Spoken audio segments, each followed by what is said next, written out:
The U.S. veteran returns to Vietnam, a saying that makes the enemy shed tears. Roger Howler is a former U.S. veteran who participated in the Vietnam War. He joined the U.S. Marine Corps at the age of 17. After training at the end of 1965, Roger was transferred to Vietnam. Remembering those terrible years, he said, "During my first trip to Vietnam, our group participated in a mission to find and destroy. We entered a military base, and during the 5-day battle, we fought in pairs. More than half of our group were injured. 5 of our helicopters were shot down in 3 days. The injured soldiers died because they could not evacuate. We had to eat the food of the dead and fight the attacks day after day." Although he believed that he had been well trained, Roger still had to say that Vietnam was a different kind of war, especially when he was only 18 years old. The first time he saw a middle-aged soldier shot in the head by a 51mm machine gun. An emotion of fear, anger, melancholy, sadness. But he still had to hold on and continue to fight. "I have never seen anyone die, but what I saw in that 45-minute short gunshot has haunted me for years," Roger said.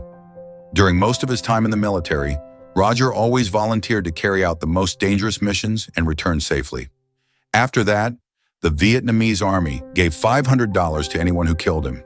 And luckily for Roger, his 3rd mission in Vietnam was over.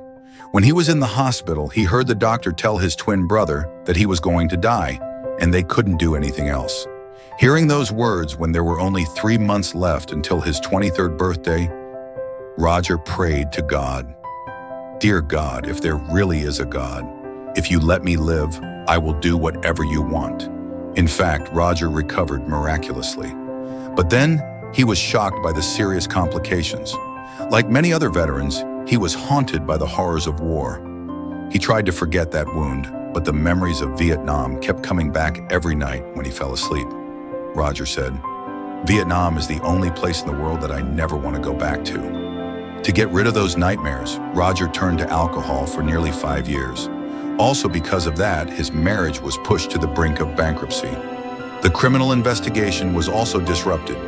In a moment of loneliness, once again, he looked for God. Finally, after 4.5 years of being haunted by war, Roger also found peace and healing thanks to his faith. The broken marriage was also put on hold. Come back to Vietnam by chance to meet the enemy. Since 1989, Roger and his wife have participated in the humanitarian organization and a Vets Quitter mission. The organization has brought nearly 1,400 U.S. veterans back to Vietnam to reunite and reconcile.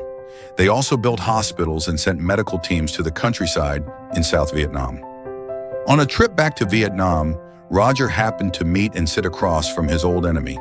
He said, "At the time, we were working at a destroyed orphanage and planning our next project. I met with a group of Vietnamese officials, including a North Vietnamese veteran. He was in charge of all social services in Saigon.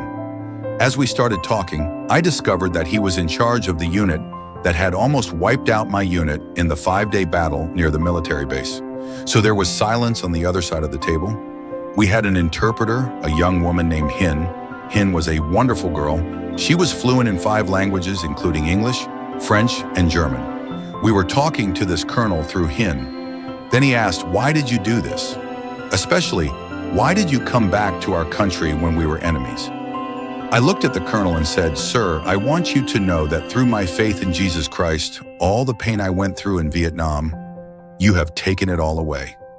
I can tell you that I love you and God loves you.' Suddenly, Hin sat down at the end of the table and began to cry. Then there was silence.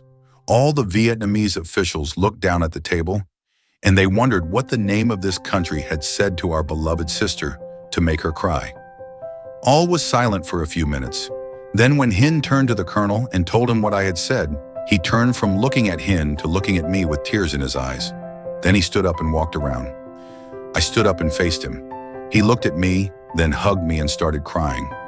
After crying, he told Hin and me that no enemy had ever told me that they loved me. War always comes with death, sadness, hatred. But in the end, love helped Roger heal his wounds and bring liberation to the country that had been devastated by war.